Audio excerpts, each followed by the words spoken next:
Good afternoon, ladies and gentlemen. Welcome to Techcombank and Techcom Securities' fourth quarter and fiscal year 2025 financial results presentation.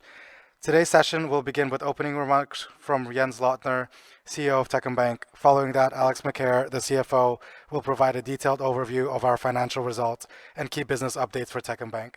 Afterward, Mr. Xuan Ming, Chairman of Techcom Securities, will share detailed insights on TCBS's performance. We will conclude with a Q&A session.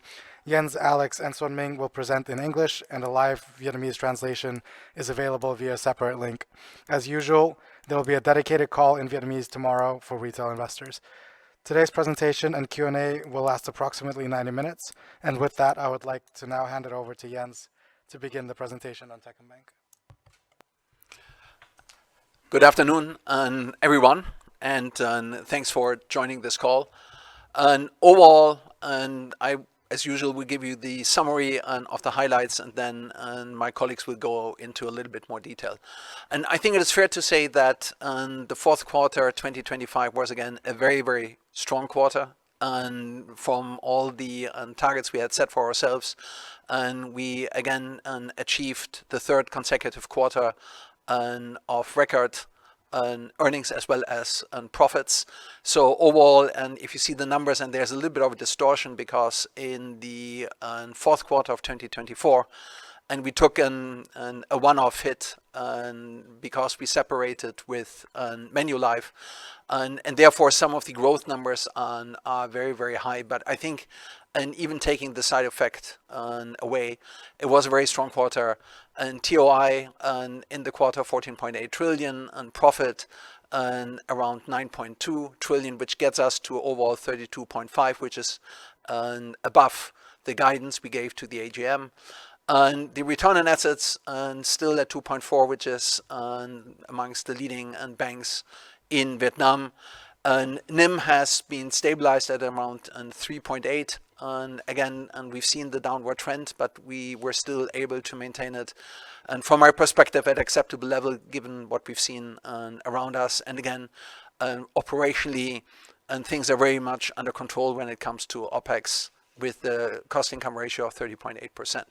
And in addition to achieving very, very strong performance measures when it comes to the balance sheet and the quality of the balance sheet, we've seen actually that despite quite a significant credit growth of 18.4%, which is exactly the quota which has been granted by the state bank, and we actually seen a reduction in NPLs, but we also see an increase in our coverage ratio, and again, probably different to some of other banks in Vietnam. The CAR has reduced a little bit, and this is partially owed to the fact that we paid dividend in October, and so therefore we probably lost around 60 basis points there. But again, Alex will give a little bit deeper explanation, but we think it's rather temporary. And then last but not least, CASA, which we always have focused as one of our key areas, and maintains at the top of the industry above 40%. So overall, as I said, I think it's a very strong performance. We will go into more detail and also in the Q&A, but I think it's fair to say that we believe actually we're on the right track. Again, we will not share this time, but probably at the AGM in April, much more about our next 5-year strategy. But I think we're feeling very, very comfortable and very confident that the next 5 years, and with all the changes looming in Vietnam, but probably also in the larger regional context and even global context, that we are very, very well prepared and positioned to take full advantage of that, and that we will, based on all the foundations we have created and the results which we're seeing already, that we're actually able to accelerate that trajectory going forward. With that, let me hand it over to Alex, who will go into the details. Thank you, Jens, and good afternoon, everyone. So, as usual, we will start with a brief overview of the macroeconomic context. The way I would summarize it is a very solid performance for Vietnam in a complex and volatile economic and geopolitical environment. The GDP growth achieved 8% for the full year and 8.5% for the fourth quarter in isolation. I think this very strong performance shows actually how Vietnam is benefiting from the continued reorganization of the supply chain, a bit like what happened a few years ago during the first wave of tariff imposed on China, and also the growing competitiveness of the Vietnamese economy and its capacity to meet more stringent requirements in terms of green energy, in terms of traceability, etc. There was also in 2025 strong support from domestic consumption and tourism, so for a very strong performance across the board, although it might have also benefited from some front-running of import orders in the US ahead of the imposition of higher tariffs. And therefore, I would say 2026 will be the real test of the capacity of Vietnam to continue to grow at an elevated pace. I think the main challenge remains on the monetary side. As you can see, assets continue to grow a lot faster than deposit, 19% versus 13.7%. This is pushing up on the LDR in the banking system and therefore also creating pressure on interest rates. So there is no reason why there would be such a big disconnect between the growth of the asset and the growth of the deposits. Usually when it happens, it's because part of the money is kept in banknotes or invested abroad. And in this respect, it's likely that the recent changes in tax law and the fact that all merchants now have to issue invoices was one of the drivers behind this monetary pressure that we are seeing at the moment. And therefore, in the coming quarters, as people get used to the new tax environment and accept the new rules, we can expect some of this pressure to ease a bit. I will move now to the overview of the results. I think Jens mentioned the key points. So we hit a new record high on PBT at 9.2 trillion, which is up 19.5% on 2024, the fourth quarter of 2024. And as Jens reminded us, this is also a quarter when we recorded 1.8 trillion payment to Manulife for the discontinuation of our banca distribution partnership. If you look at the full year, then our PBT reached 32.5 trillion, which is 103% of the AGM target communicated to the market. Our TOI grew by 13.6% with very robust upper single-digit growth in both fee income as well as net interest income. I would also mention very prudent control of operating and provision expenses, which further supported our profitability, as well as the one-off recorded in other income in the fourth quarter of 2025, which is linked to the successful completion of one of our real estate projects. Moving now briefly to our wealth business, I think Techcombank, Techcom Securities has been once again an important driver in our performance in this business this quarter. So Xuan Minh will present more about that, but I would say we have recorded stellar performance across the board. You can see that the assets under management grew by 86% year on year, and the number of affluent customers progressed by 74%. At the same time, our cost-income ratio continued to improve very significantly from 41.4% in the fourth quarter of 24 to 32.1% in the last quarter. So this is a very significant improvement, which shows the benefit of scaling up, continuing to scale up our customer franchise. So looking now a bit more details at the formation of our NII, the first key point, our interest earning assets grew by 20% year on year. Meanwhile, our mobilizing from customers grew even more rapidly at 23% and grew by around 9% quarter on quarter. At the same time, we faced a context of tight liquidity, as I mentioned earlier, particularly in the fourth quarter. As a result, we had to pay more on our deposits, and this is translating in an increase in our cost of funding from 3.4% in the third quarter 25 to 3.6% in the fourth quarter. Though this is not a surprise, we anticipated it in our last analyst presentation, and we expect that this trend will continue at an even higher pace in the first quarter of 26.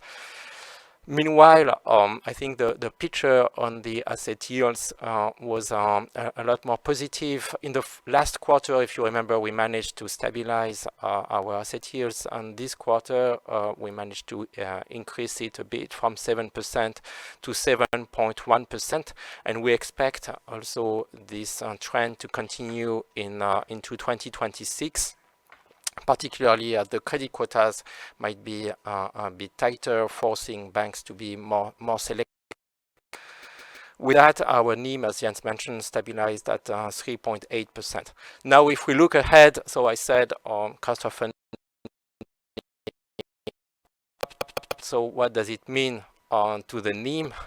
So the reality is that the average duration on our asset is longer than that of our deposits, which means that the pricing adjustments on the asset side take longer deposits. This is why we are expecting a short-term pressure on our NIM, which could come down a bit in the first quarter, before recovering in the second half of the year, with the last 12 months NIM stabilizing around in a range of 3.6 to 3.8%. So all in all, I would say short-term pressure on the NIM, but expectation that over the full 2026 year, the NIM will stabilize around the same level as now. So this looks at our asset growth in a bit more detail. The key element for me is the continued progress on diversification. So we managed to grow our retail loans by 9% quarter on quarter, and at the same time our corporate loans and bonds reduced by 2%. Overall.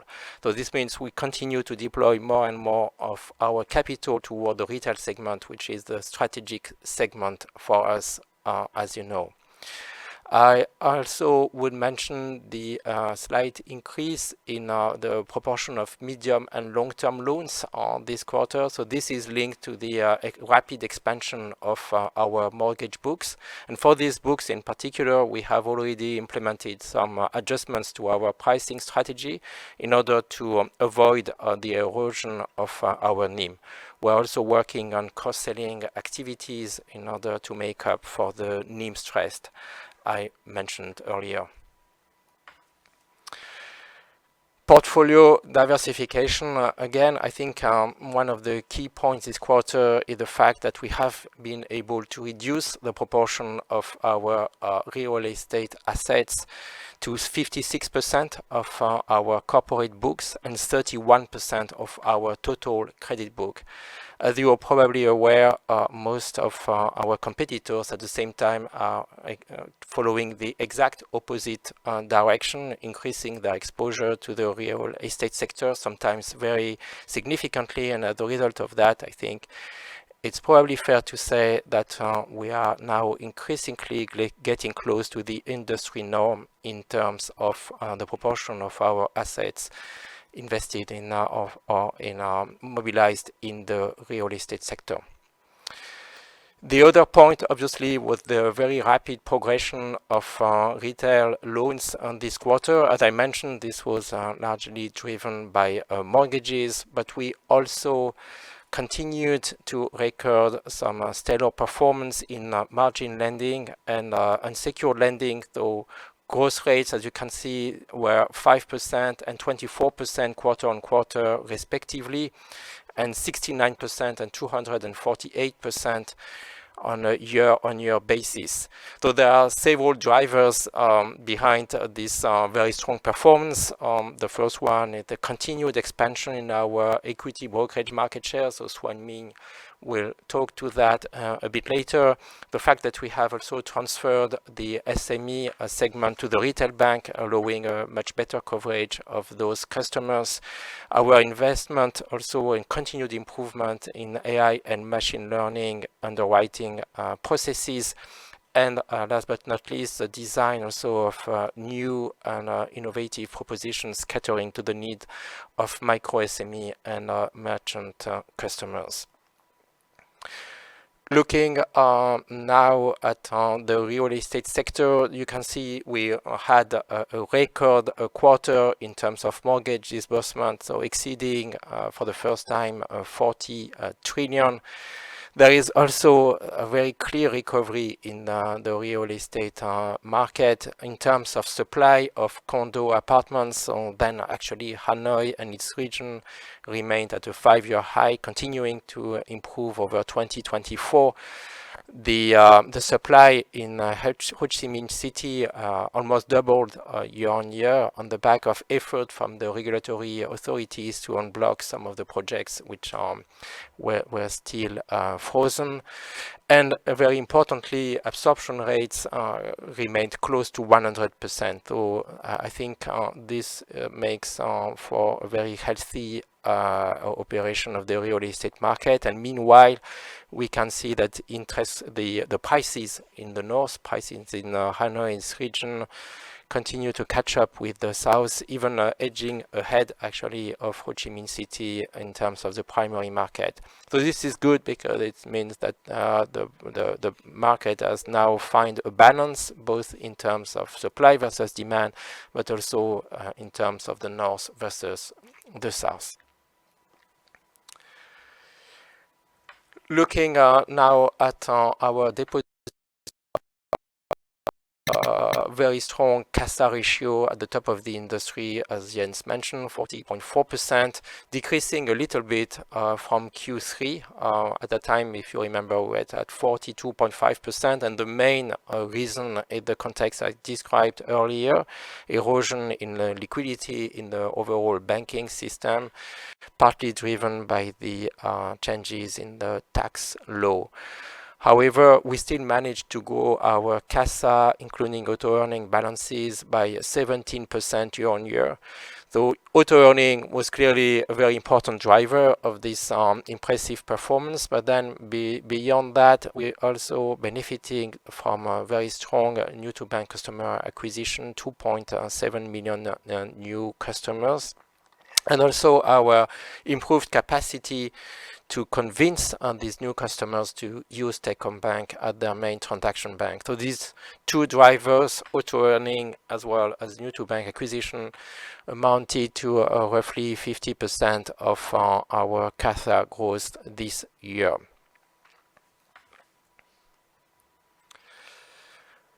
Turning now to fees.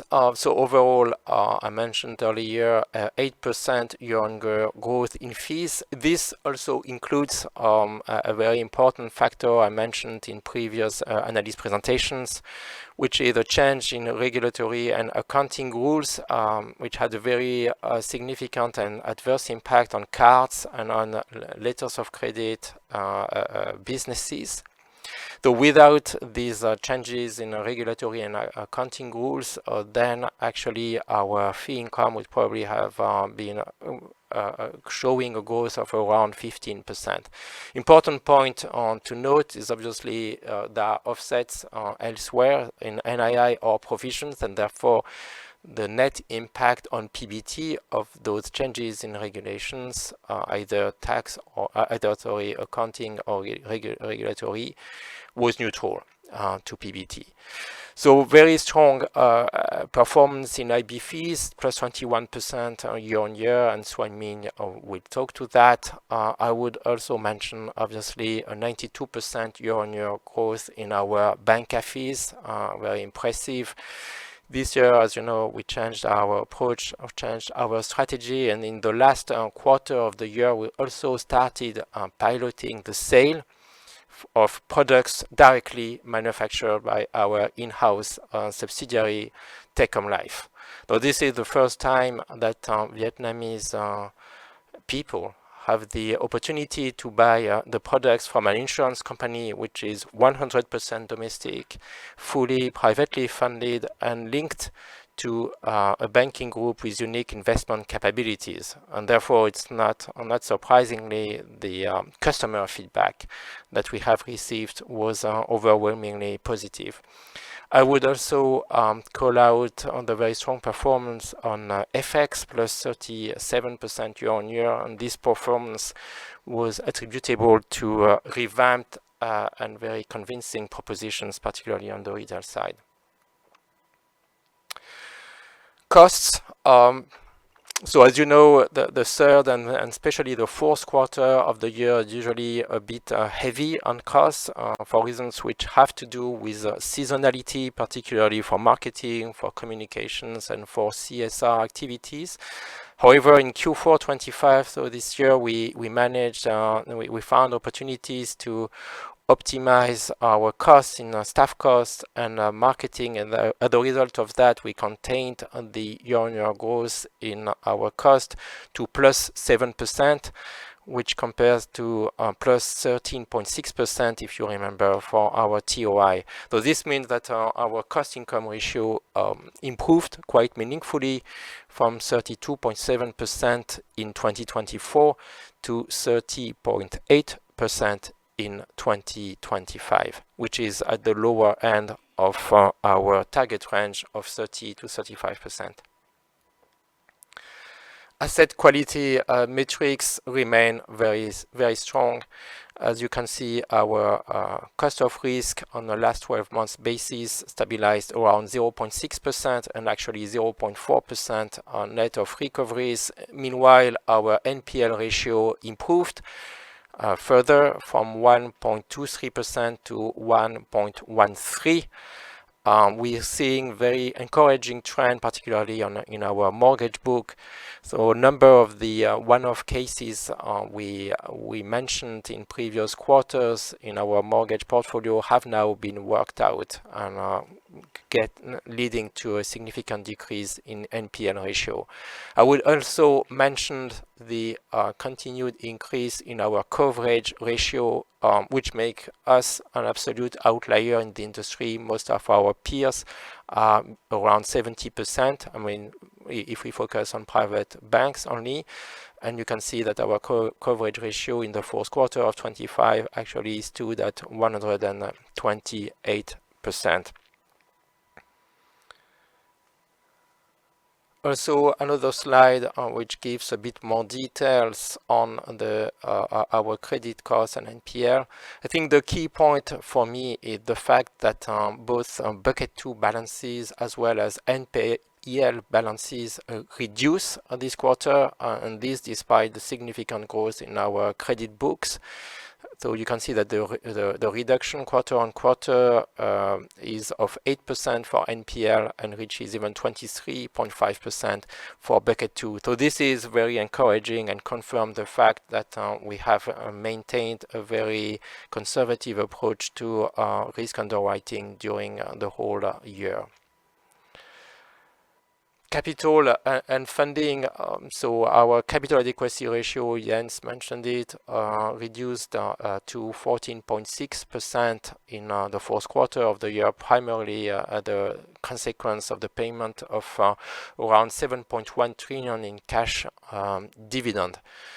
You can see, however, that our leverage ratio remains extremely low at 6.6%. This is almost half the industry average.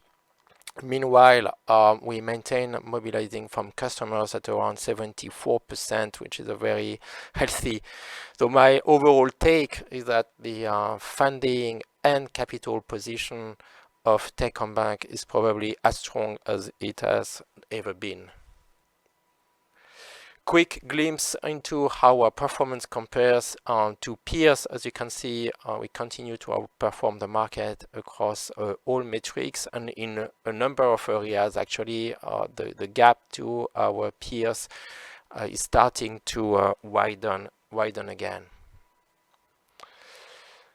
Okay, moving now to the forecast for 2026. Obviously, we remain very bullish on the Vietnamese economy. We believe that it can again grow at an 8% clip in 2026, and there are several reasons we believe that. First, the enhanced fiscal policy with increased disbursements from the government, strengthened domestic consumption supported by initiative from the government, such that an increase in regional minimum wage, personal income tax amendments, and so on and so forth. FDI inflows should continue to be sustained as the Vietnam continues to maintain a stable geopolitical, macroeconomic, and political environment. And as also initiatives from the government, such that free trade zones and international financial centers also come to fruition. We also prudently optimistic on exports. We believe that Vietnam will continue to benefit from a favorable position against its peers in terms of tariffs from the US. However, we recognize at the same time that the situation is complex, and we will monitor particularly closely how the US, the stance of the US with regard to transshipment tariffs. Okay, looking now at our guidance for the full year. First, our credit growth will be in line, obviously, with the quota we receive from the central bank. We have received so far a 12% quota. However, we believe that the quota for the full year will be very strong and higher than that, given our business performance and also given our asset quality. Our cost of funds clearly will go up for the reasons I mentioned earlier. However, we will look to contain that increase. CASA ratio has potential for continuing to improve due to auto-earning 2.0, our expansion into merchant banking and transaction banking. The NIM should stabilize around 3.8%, and I recognize at the same time that there is some potential downward pressure to this forecast, but at this stage, let's say around 3.6, 3.8%, hopefully closer to 3.8%. Our NII growth should obviously be very significant, double digit. If NIM stays broadly stable and credit continues to go close to 20%, then obviously the NII will grow very meaningfully. NFI growth should also be on top of what we saw in 2025. Reason for that is the effort we are making to increase cross-selling and also the opportunity we will have from 2026 to reach a higher performance in the insurance and investment banking areas. And Xuan Minh will present his plan in this respect in more details very soon. Cost-income ratio will clearly remain in the 30% to 35% band. NPL will be managed below 1.5 and credit costs will be managed below 1%. I will now very briefly talk a little bit about how we see 2026. So clearly, the banking sector will face some headwinds in terms of elevated loan-to-deposit ratios, in terms also of pressure on deposit rates. However, we see a number of positives on the economic side. The government is announcing its intention to continue to step up the public investment disbursements, and that should continue to impact very powerfully and positively the economy in 2026. And there are also enhanced regulatory measures to open up new business opportunities for the banking sector, for gold as well as for crypto assets. So what are the implications for Techcombank?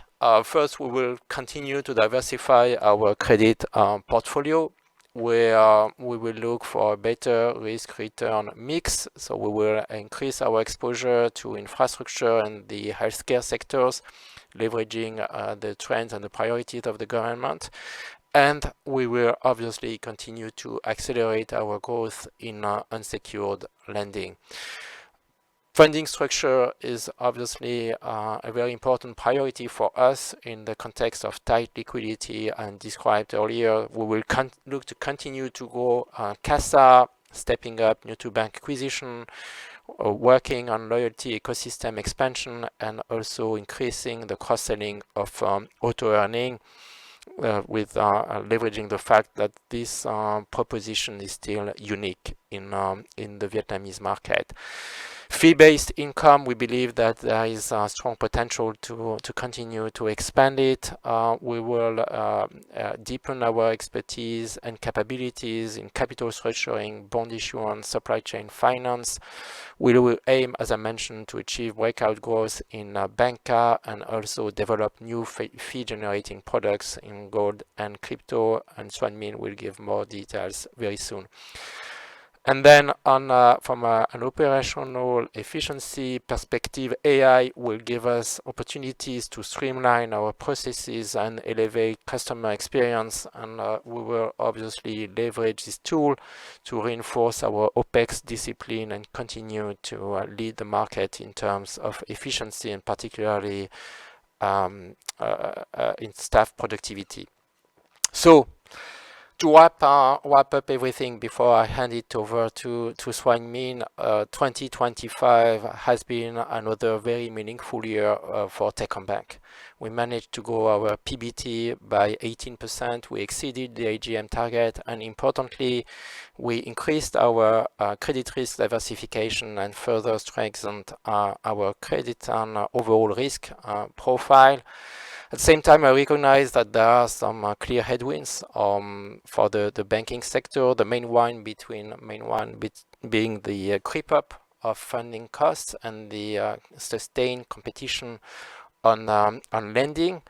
But at the same time, I believe that the operating and strategic context is even more aligned to the competitive strengths of Techcombank.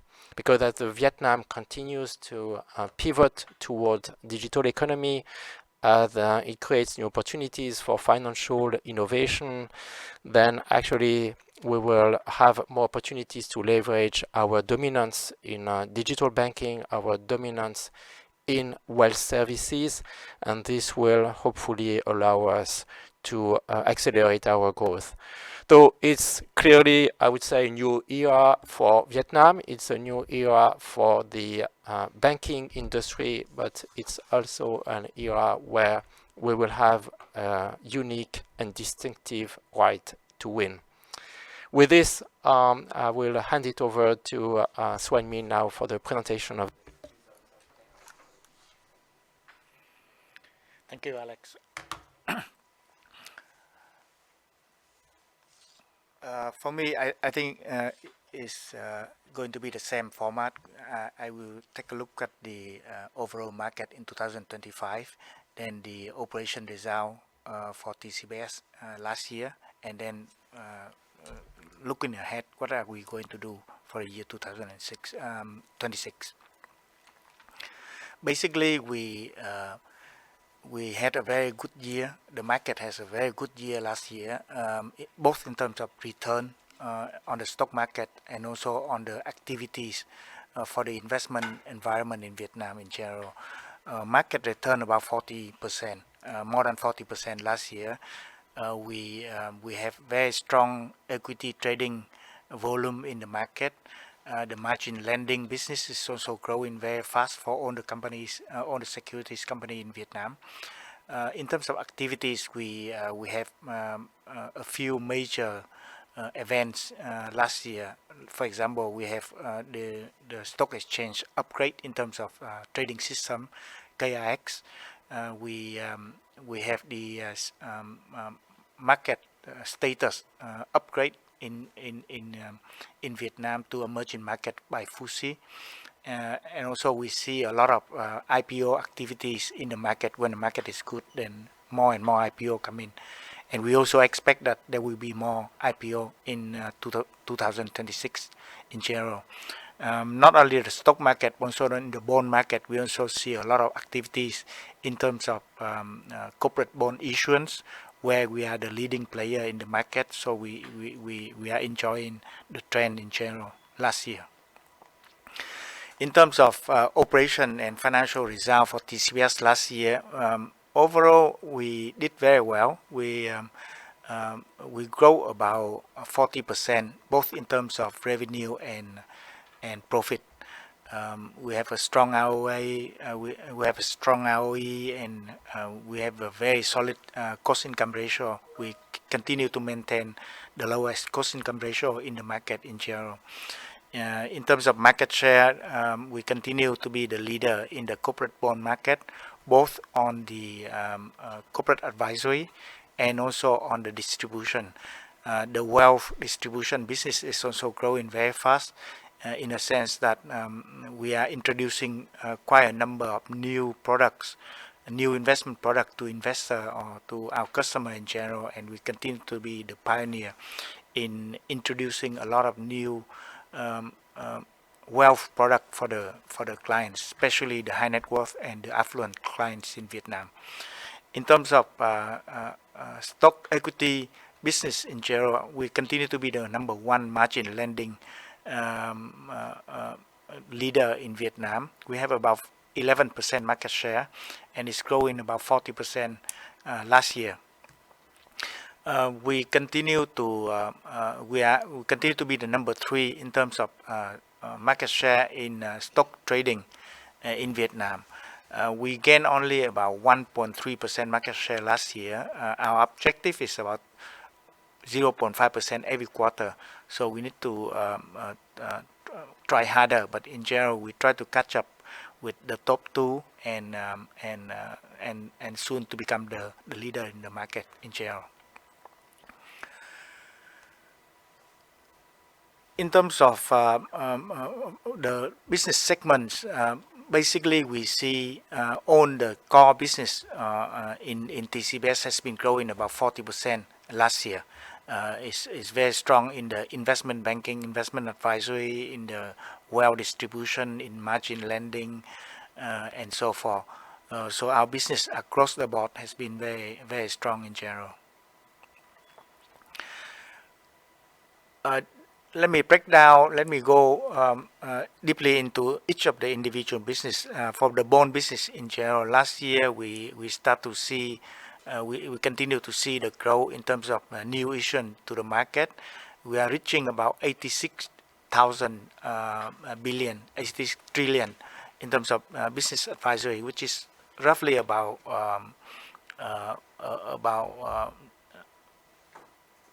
3.5 billion US dollars in terms of advisory last year, which is very high, and it has been the highest since before the crisis in general. So we are getting to the level of the pre-crisis in 2022. In terms of distribution, wealth product, the highlight is that not only we continue to see more and more bond distribution to retail last year, but we start to introduce a lot of more investment product for our investor. Because we are going with wealth, so we try to help them to diversify and also introduce more of the investment product that wasn't available in the market, but has been very popular in other developed market, and we try to bring it back to Vietnam and try to introduce to our affluent clients in general.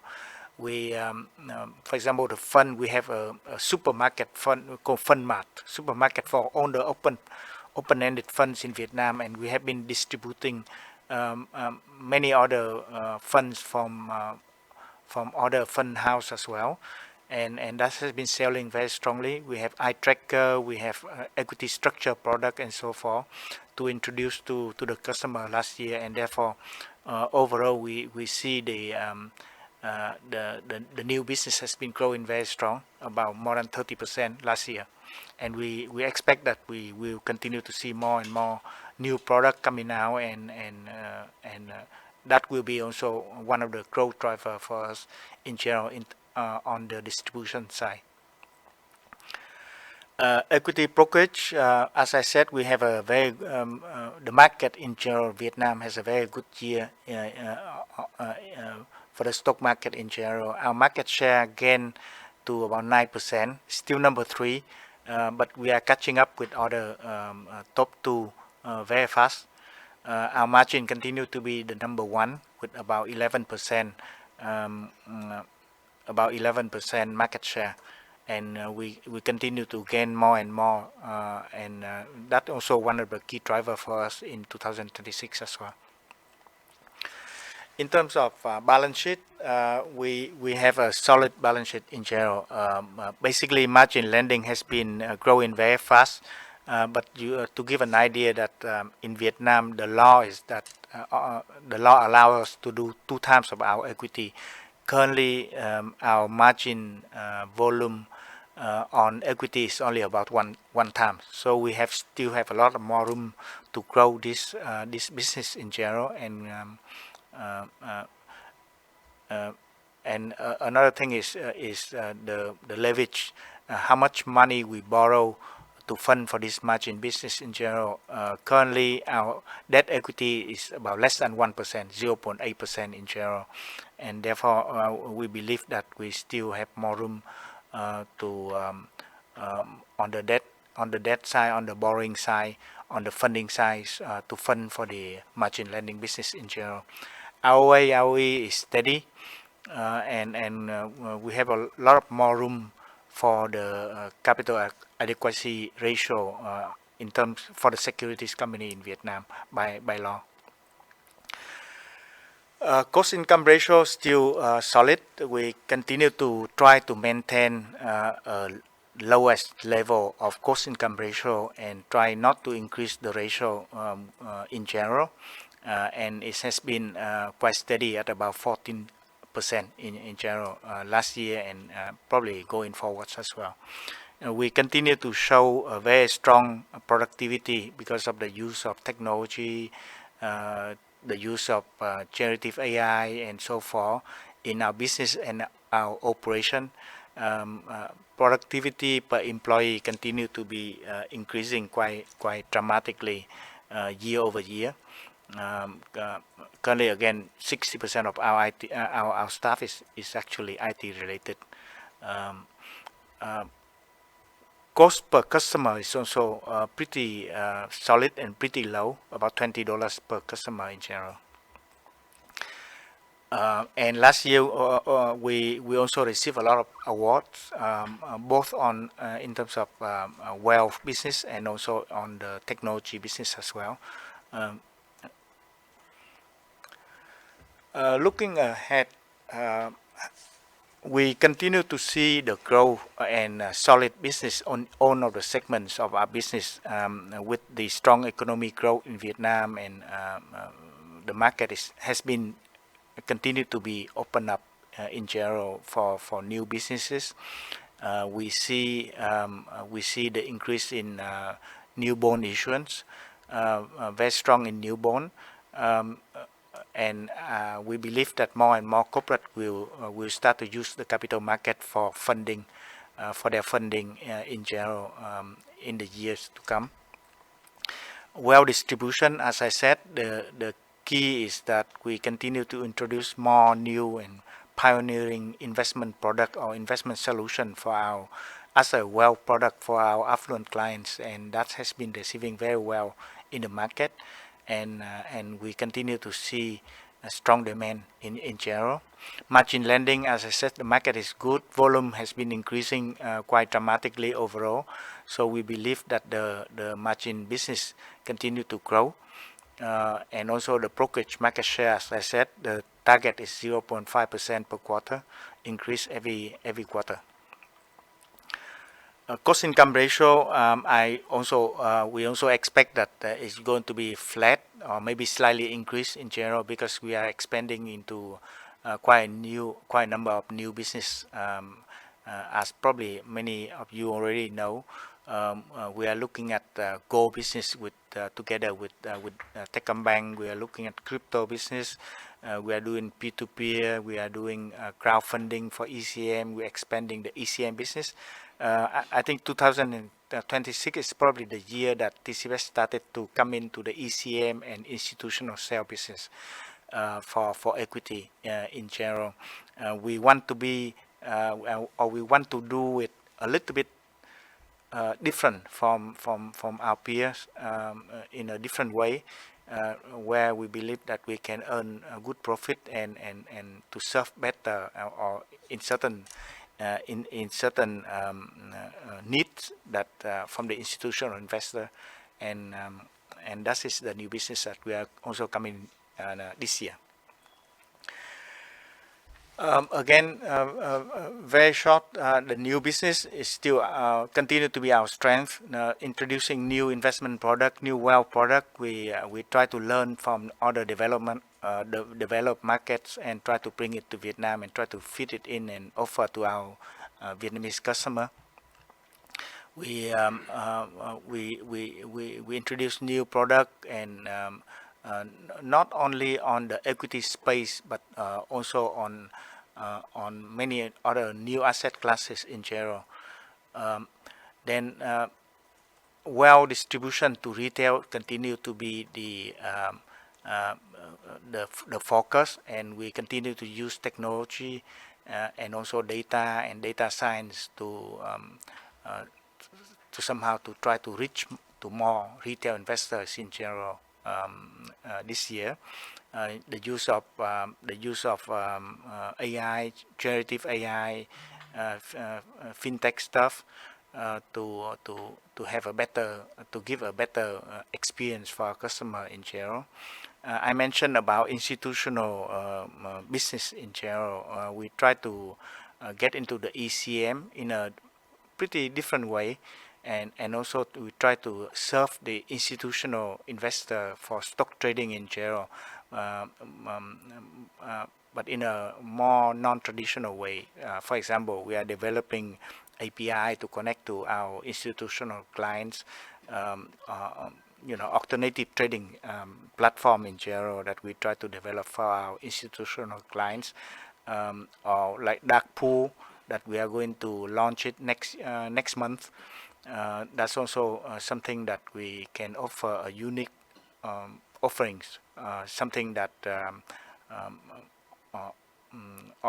other colleagues may not have in general in Vietnam, and hopefully that provide more efficiency for our institutional investors and funds. Thank you. And probably I turn back to Yin and we open up for Q&A. Yeah. Thank you, Jens, Alex, and Sun Ming.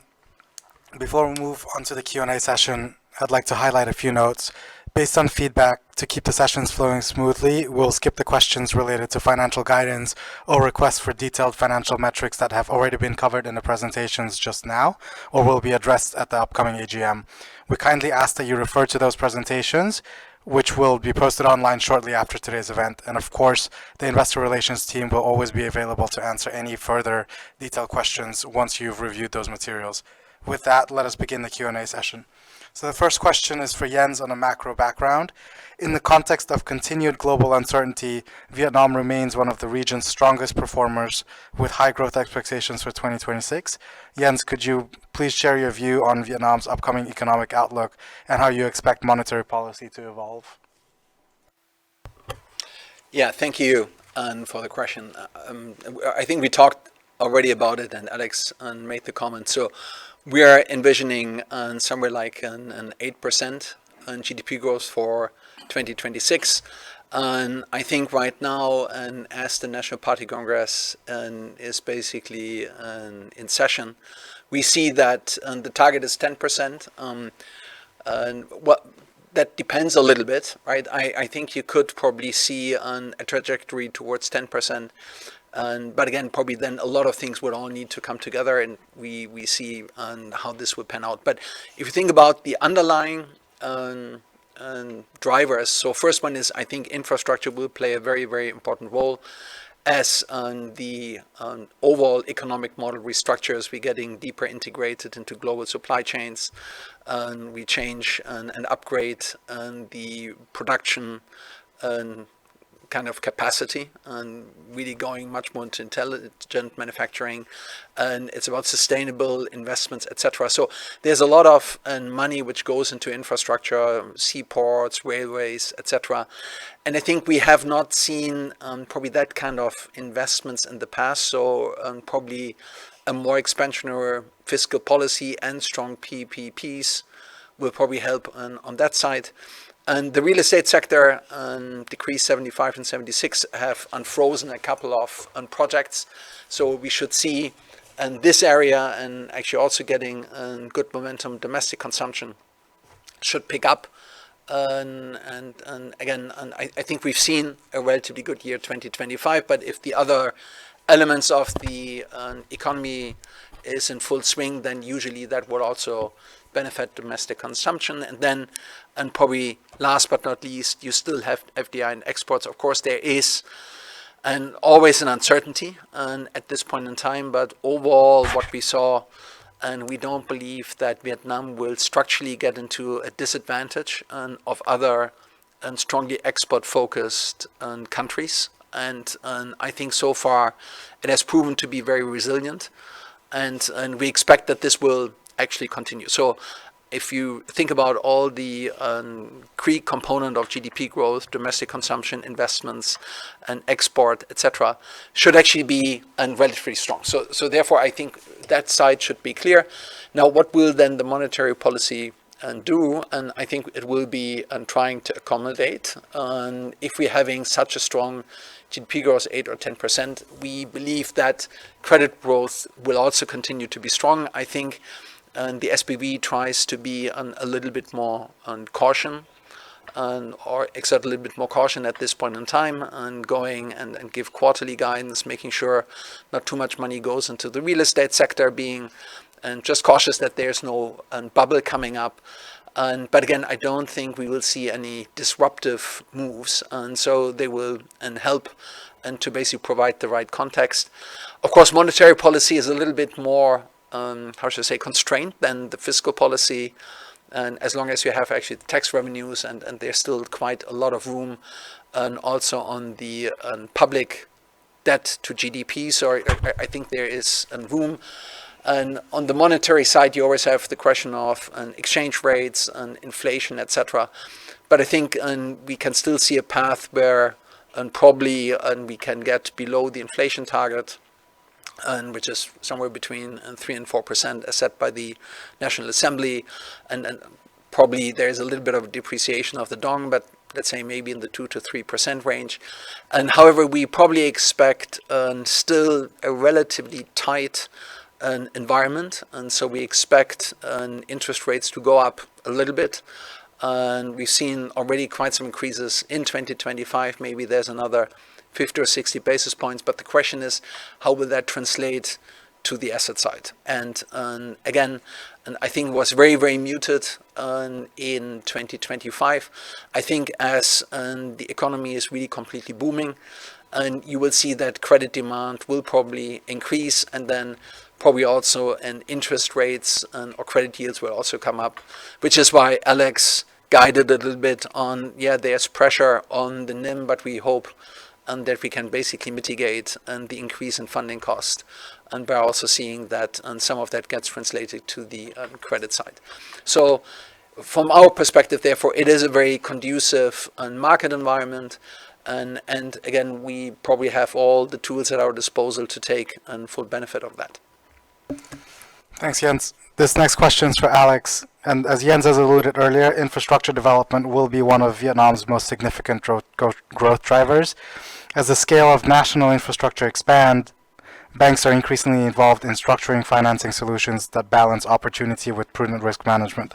Alex, from your point of view, what competitive advantages enable Techcombank to participate in large-scale infrastructure funding while avoiding overdependence on the balance sheet? Yeah, thank you. And it's a very good question, and it's exactly the kind of question we would ask ourselves before deciding to enter into a specific segment or sector like infrastructure. So the first thing and the first competitive advantage, I would say, the size of our capital base and the strength of our funding base, which allow us to play an anchor role in selected projects, including very large ones if we think it makes sense. Obviously, when extending funding to a project, we would always look at the concentration risk, and we will always look to maintain a diversified risk profile. So how do we do that? Essentially, our philosophy is not to warehouse the risk over the long term on our balance sheet. It's rather to syndicate it out at some point, either to domestic or foreign banks, or directly through distribution in the form of bonds to retail investors. But in the end, we will only retain part of the initial exposure on our balance sheet. And obviously, talking about competitive advantage, the fact that we are the number one in the market in terms of debt capital markets, bond advisory is a critical advantage in this respect. The third point I would make is that whenever we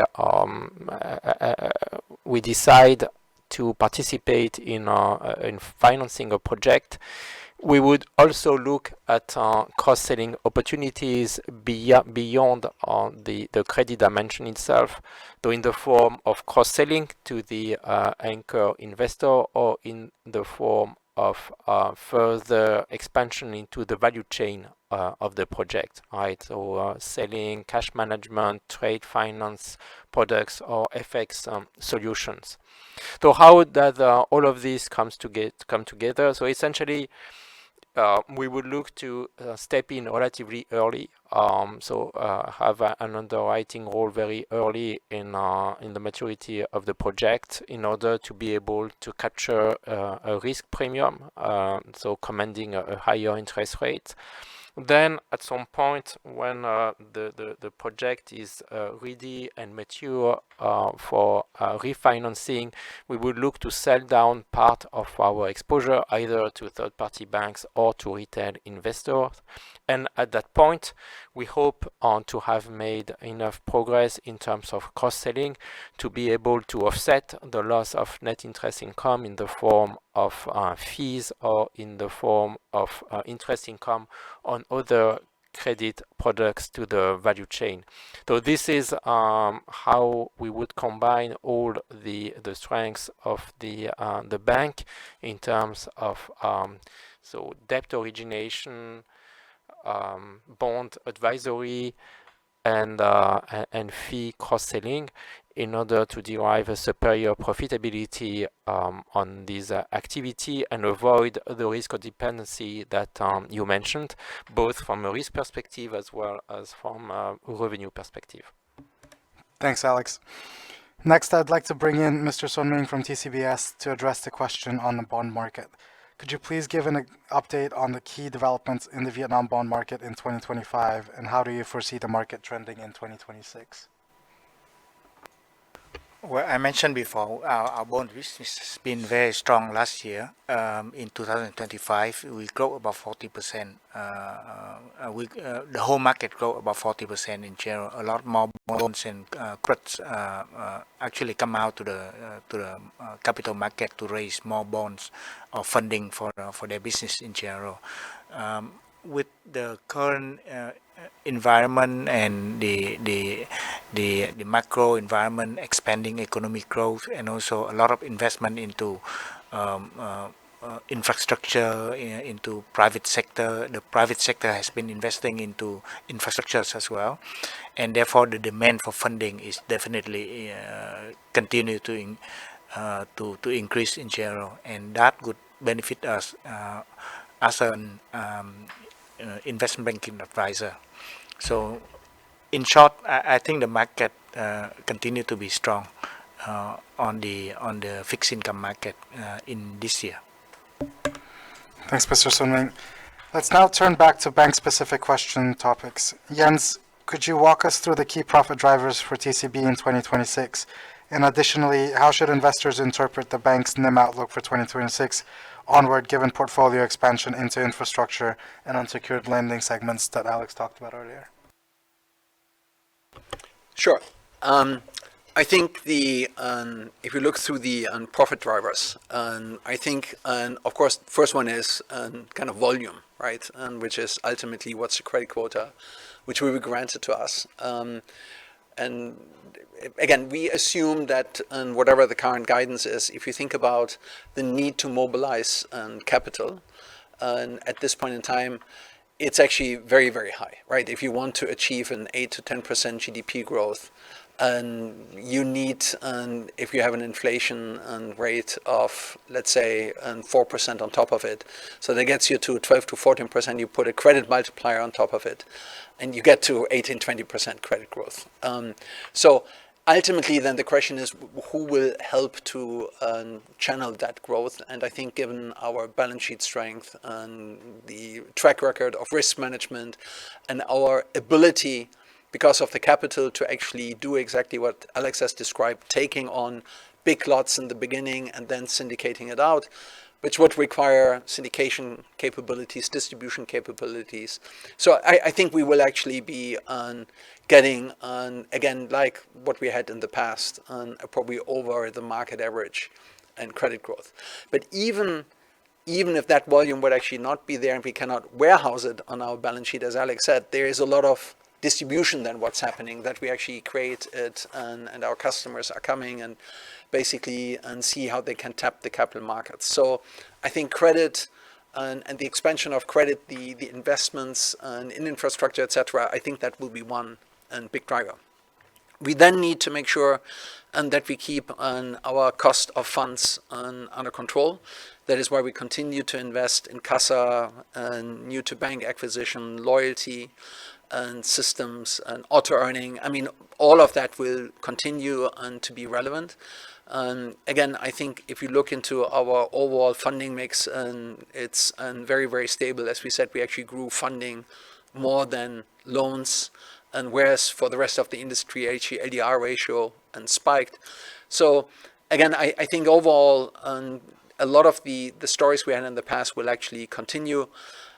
We believe we can deal with the NIM pressure on the cost of funds by really going and originate an additional fee income. But the other one is also, as we said, we will diversify in high yielding assets and unsecured lending, etc. And if you see that portion, and when we looked on the credit side, and actually right now our unsecured portion stands at roughly 85%, and it came down from 90%. So we have a higher proportion of unsecured in our book, while NPLs are still very much under control. So again, I think there's still room to expand the credit yields while maintaining our risk profile and the discipline on that. And then I think there's the whole fee income. We are actually very, very excited about the opportunities, of course, in the investment banking side, and Sun Ming talked about it. But also, I think everything on the life insurance, the general insurance, and we have such a high underpenetration, or such an underpenetration of these products. And as overall the market recovers and people become wealthier, I think we also see a very, very strong increase. Already this year, and we increased, for example, bank assurance 90% overall. Again, albeit from a low level, but I think we can actually continue on that trajectory. So And I think there will be not significantly new areas. Again, we will switch a little bit, or focus a little bit more on infrastructure, a little bit less on real estate as we continue that diversification, a little bit more on retail instead of corporate, within retail, a little bit more on the unsecured side, and then all the fee and based business. And again, I think that will actually help us to probably perform very well next year. Thanks, Jens. Turning now to TCBS. Mr. Sunming, could you please outline the main profit drivers for TCBS in 2026?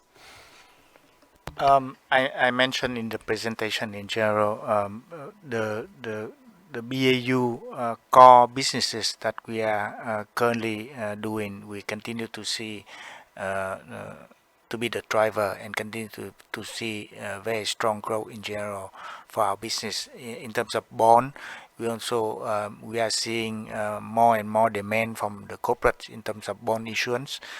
We expect the number to continue to grow in terms of continue to be a higher record in the bond issuance at TCBS in general for corporate clients in Vietnam. Wealth distribution, as we continue to introduce a lot of more and more wealth products on top of bond, on top of open-ended fund.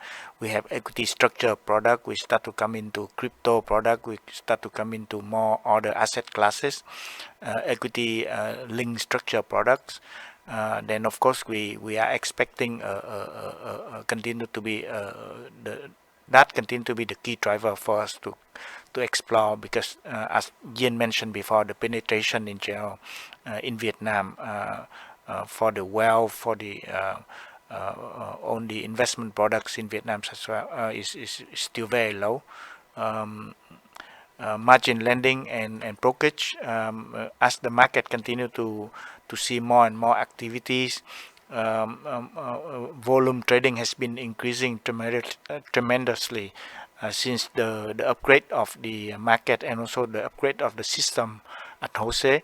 So we also gaining market share in general in the stock market. So we also see those as the key driver for us going forward as well.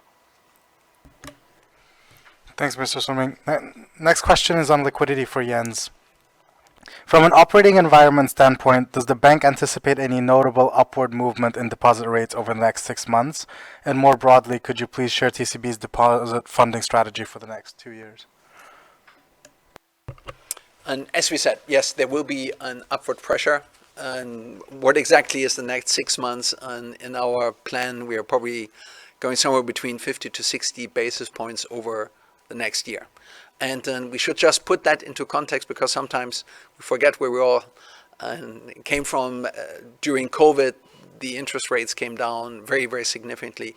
Even right now, these interest rates levels would be still probably below the 2018, 2019 pre-COVID situation. So it's not like something we're saying, oh, that's now an extremely high. It's just probably rather the norm, and we're gradually moving back towards that norm.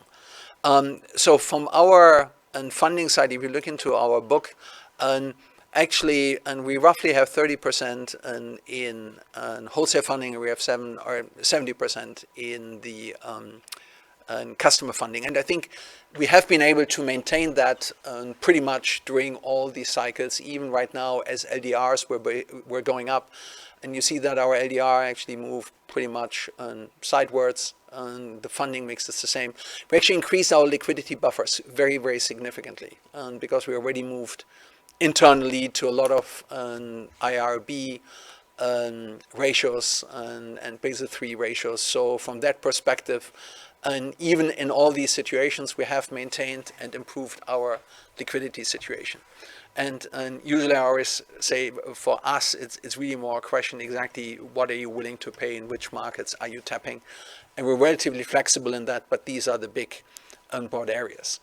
Now again, I think it all comes down to what can you achieve, right? And depending on the credit quota. So if you suddenly would get a credit quota of 30-35%, then again, I think all these areas might actually move a little bit differently. And then if you're going on a 20% and growth trajectory.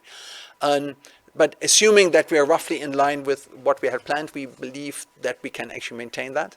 If at any point in time it would become like the loans would be getting into a level, or the growth opportunities is where the funding would not be as sustainable, and therefore our loan to deposit ratios would be going out of control, or and we would actually need to do wholesale market funding, which is completely over and above what we find acceptable, and or we would need to pay for customer deposits. That's, I think, when our business model comes in very, very handily, because in that case, we would probably be saying, well, then really try to talk to our customers and basically rather use the bond market and the capital markets and find other ways, or we syndicate something out. And so again, I think we are like, and I think whoever has followed the bank for quite some time, we are very, very disciplined when it comes to our balance sheet structure, our funding structure, and all of that. We are pretty much investing a lot in order to make sure that these ratios are very stable. As I said, we have not moved a lot. We actually have increased our liquidity buffers in anticipation of that. Our leverage ratios are very, very low. So we can continue on that, and we just continue on our trajectory, looking for CASA, operating liquidity, wealth management, etc.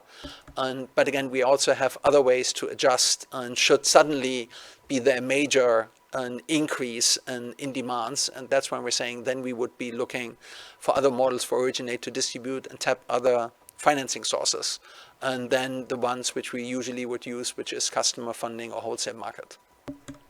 Thanks, Jens. Mr. Sunwing, on TCBS funding next, what is the current proportion of financing sourced from onshore loans, offshore loans, and bonds as of the end of 2025? And how do you expect this composition to evolve in 2026? And is the trend shifting upwards or downwards, or in any particular segment? I would say we continue to maintain the balance. We basically, to eliminate some of the funding risk, we try to diversify our sources into three things. We try to do about one third of that is offshore. One third is domestic institutional or domestic banks, borrowing from the banks, and the other third is from more retails, including the bond issuance to the retail investors as well. So I would say, on the strategy why we try to maintain that, to make sure that is more balanced and is more controllable for us. So there won't be any change in general. In terms of funding cost, of course, as the whole market is the interest rate is increasing in Vietnam, we do expect an increase in our funding cost in general. We try to compensate that with the funding from retail investor, which is lower in general. And also at the same time, we most of our, for example, the margin business is floating anyway, so we can very quickly to adjust the margin lending rate to our customers, so that we don't get impact on the NIM in general. Even some of the bond that we warehouse in our book is their own floating anyway, so we don't have any exposure on the interest rate risk in general. Thank you. Let's now discuss the bank's asset quality. Alex, how should investors frame TCB's 2026 NPL and credit cost expectations given the current pace of credit growth? Yes, thanks. So I think we covered that largely in the during the main presentation, and Jens also alluded to that. So we have a risk appetite, and it's for the NPL to be below 1.5% and for the cost of risk to be below 1%. However, our forecast will be lower than that. We believe that the NPL in 2026 will be broadly stable compared to 2025, so probably around the 1.2% mark. And this would be a very strong performance, as Jens explained, right? Because at the same time, we will also look to expand into higher yield assets where the interest rates are obviously a lot higher, but the risks are also more significant. So let's say broadly a stable NPL. And as far as cost of risk is concerned, then we believe it will also remain in the same range, around 0.6% and 0.4% net of recoveries. Thanks, Alex. Jens, from a portfolio management perspective, which sectors, in your view, are likely to experience the greatest asset quality pressure in 2026? And what portfolio control risks, risk filters, or early warning mechanisms are in place to prevent broad-based credit deterioration? Very good question. So let's start with probably what everyone would say, which is real estate, which is a little bit like an evergreen. And again, given the fact that the real estate sector is always in Vietnam very much affected from a lot of different influencing factors, right, which are reforms, change of laws, and what other alternative investment opportunities do you have? What's the cost of borrowing? And there's always a certain volatility surrounding that real estate sector. But as we have shown in the past, somehow we are able to manage through all of these cycles actually relatively unscathed. And the main reason for that is actually we're just focusing on the basics, which is it a good project, right? And is there demand for that project? And is it legally correct? Are we selling it ultimately to the end consumer, or is there a lot of speculative investors in between? And all of these factors, of course, are influencing and ultimately how much volatility or risk you can have in some of these projects. But as long as you're really going good quality, clear demand for this from an end demand, not from an investor perspective, clear legal rights, and I think you can actually mitigate it very well.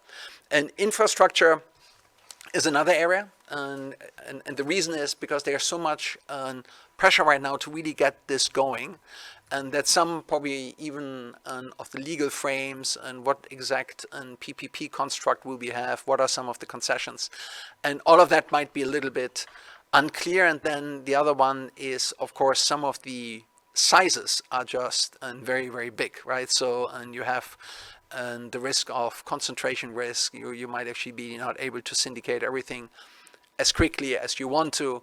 And some also of the timelines are a little bit different because some might need a much longer time to really turn profitable, so therefore cash flow risk, etc. I think we know these areas actually very well because we have done a lot and big project investments, maybe not 15, 20-year gestation periods, but again, 5 years. And we know actually how to do cash flow based lending and how to mitigate, how to make sure that a lot of these arrangements are in place, how to make sure that we can actually syndicate out, that there are people and other investors who are actually willing to take over parts of the project at a certain point in time. So as long as you're doing that and you look into the right contracts, enforceability, is there the right backers? Again, I think you can actually also handle this. And then last, I would probably mention export-import trading. There's just the continuous flux of tariffs, of restructuring, of supply chains, of different countries and different trade blocs erecting borders. So, and that will be with us and still quite a bit. And I think even if you're the best operator, and if you're caught in the wrong markets, etc., then I think you might actually be trapped up. So ultimately, it really comes down to what are we really financing, and is it more machinery, is it working capital, and are you going for a certain transaction, are you really monitoring the demand, are you going to a single exposure producer who's either saying I have a very limited product line, I only deliver it exactly to one more next manufacturer, or exactly just to one country. And I think by really averting these kind of non-diversified exposures and relatively going broad.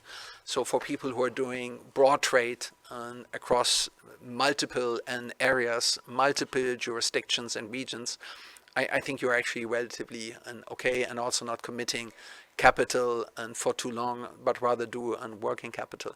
So I think real estate, infrastructure, and exports and imports, by definition, are the big drivers anyway in the economy. So from therefore, I think as this expands, you would expect pressure there.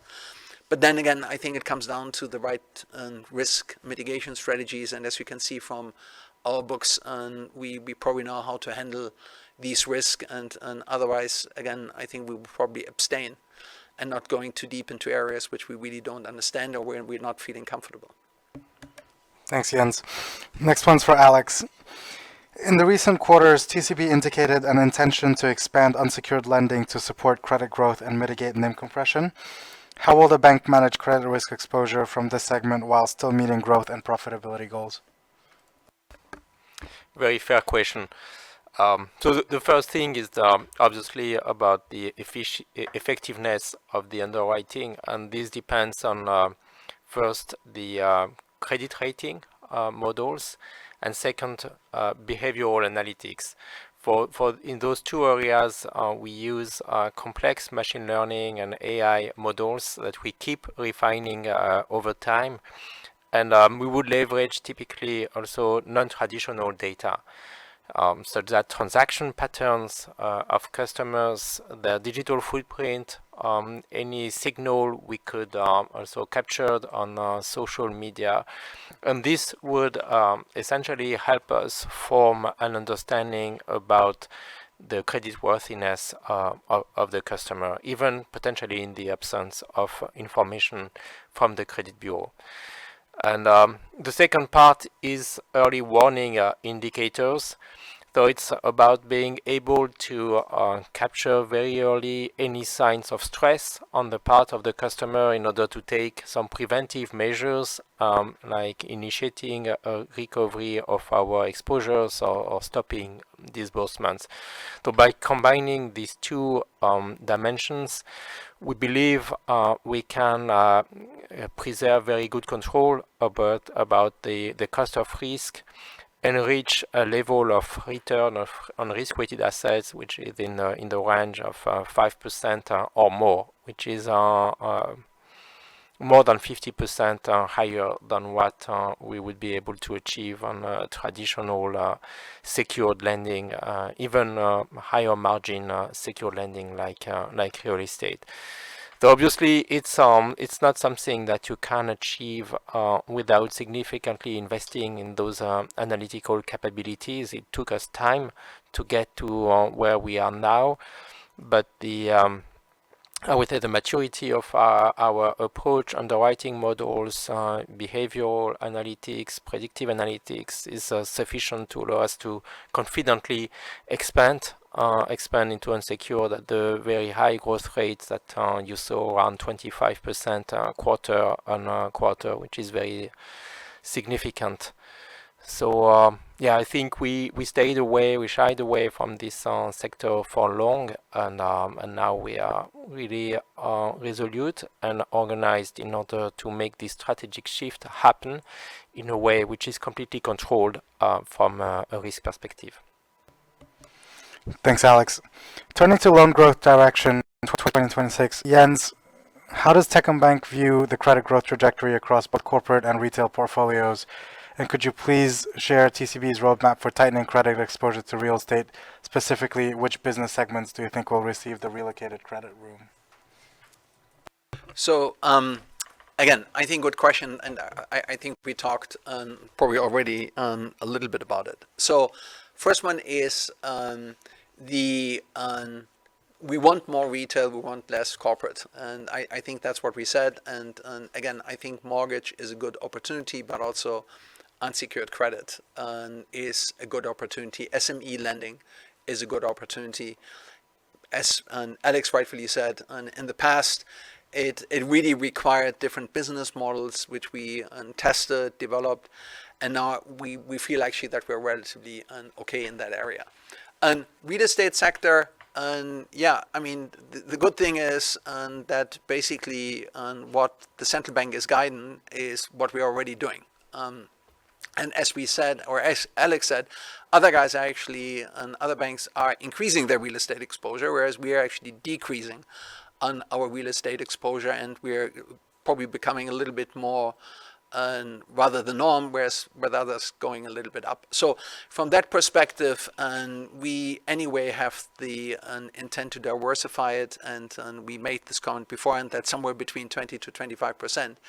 From our perspective is a good number, and which we want to achieve until 2030, and we are continuing to do that. And as you can see from the numbers, we are committed to do it. So then where will this go? And again, we also talked about infrastructure, and we go into the financing, also not just big infrastructure projects, but all the way down in the value chain. And we think health and care, health-related loans will actually be required quite a bit. That's a good area. And then I think there's a lot of the diversified sectors we're calling FMCG, utilities, etc., where there's still a lot of strong domestic demand, and where we can actually participate. So again, I think it will go away from the corporate side into the retail side, and there also in unsecured SME and household merchants, and then infrastructure and other growth sectors, which are mostly driven by domestic consumption. And we still believe that ultimately, and these are the areas which will be stably developing, and we just want to participate in those. Thanks, Jens. This next one's for Mr. Sun Ming. Turning to TCBS's new business initiatives, could you please update us on the progress of new business areas such as gold and crypto, and what is TCBS's overarching strategy and expectation for these emerging segments? Let me go with gold. Crypto first. Crypto, basically we submitted the application. And then probably we are going to get license in about three months. Could be earlier, depending on the regulatory body. But basically we are ready in the sense that we already have we set up the platform, the system, on the processes and everything. So hopefully when we get license we can open the business next day.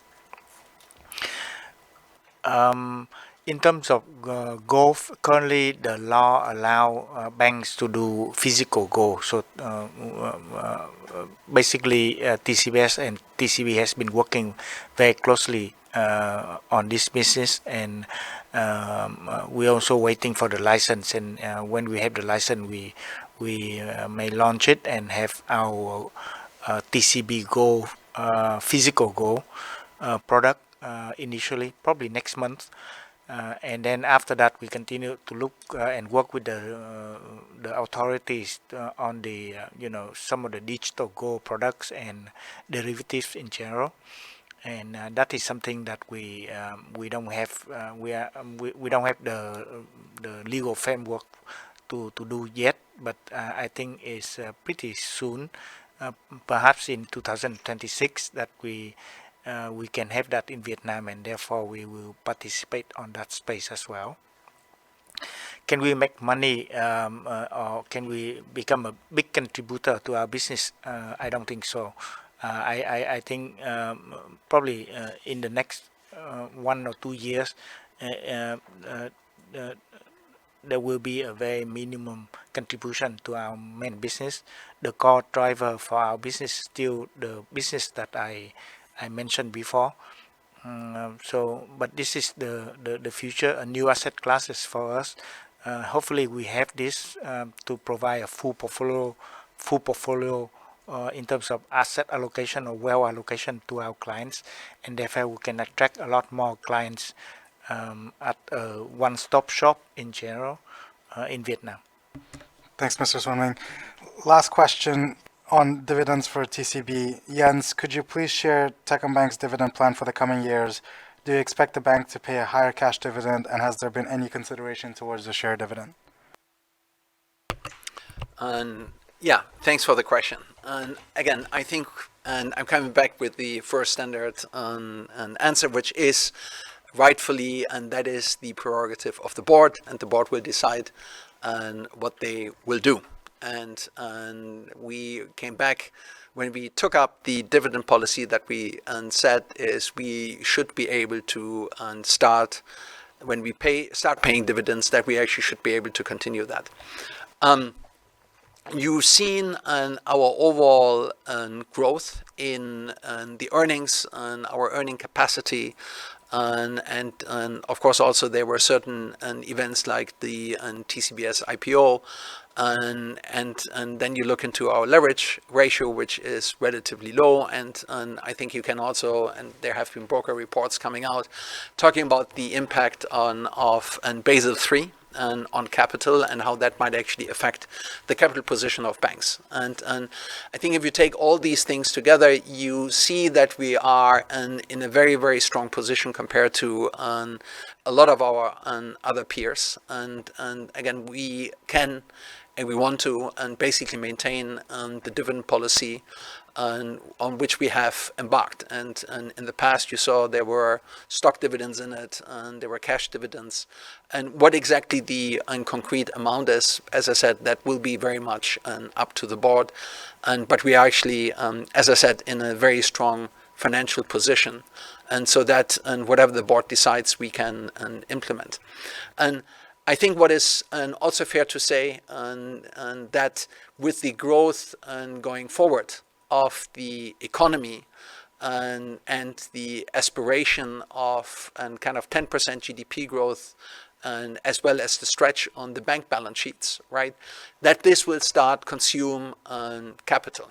And I think, again, we've seen that quite a bit from other banks, where the capital adequacy ratio, which already compared to our ASEAN peers is relatively low, might actually get further stretched.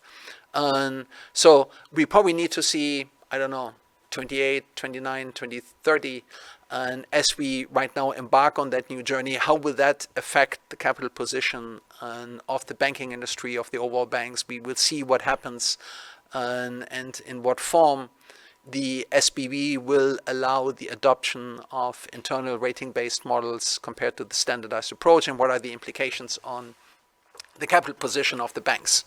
And that's why already in the past, the board basically said we will look at what we want to do.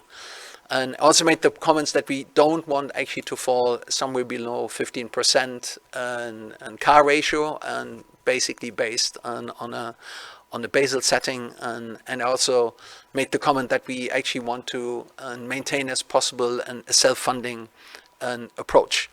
But as I said, that's a little bit up in the air going forward, and so probably rather in the 28 and later years. And at this point in time, as we said, our capital position is very strong, and our earnings potential is very strong, and the growth is still completely in line with what we had anticipated. So it will be up to the board to decide what they want to do and how they want to either change or maintain the current dividend policy and which we have put in place. Thank you to Jens, Alex, Sunming, and the broader management team for the insightful updates, and to all analysts and investors for your thoughtful questions. This concludes our 2025 fourth quarter financial results presentation.